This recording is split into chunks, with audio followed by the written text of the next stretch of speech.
Bumili ako ng goldfish. Ito. Dapat babad muna daw. Dapat babad muna ng mga 5 minutes. 5 minutes. Babad muna ng mga 5 minutes. Para yung lamig niya sa loob. Saka sa labas magbabalanse. So, ilang piraso? 9 isa. So 20 isa. 20. Nabili ko yan 20 pesos isa. Sa 20 pesos. Oh, jupre, masalimuhin pa rin, jupre. So, salimuhin na. Kangkong. Mga kangkong medyo namatay. Hindi rin sila sa ribuhan ni Jopre. Matay lo. Ito sa mumbaha, pangalog.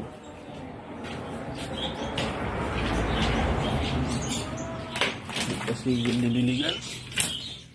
Kaya namatay. Ito, nagtubo dito. Na dapat ay makuha. Hindi naalagaan. Kaya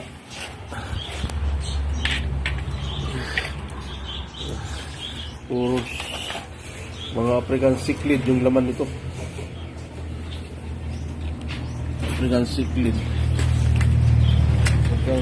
ay madali mabuhay. Di mahirap alagain yung African cichlid. Sitago na. Babad muna ng mga 5 minutes para magbalanse yung lamig ng tubig, temperatura.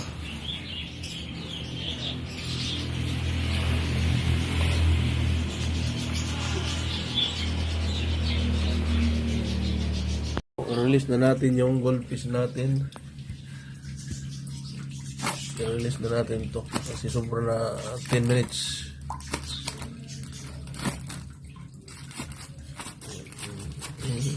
Ayaw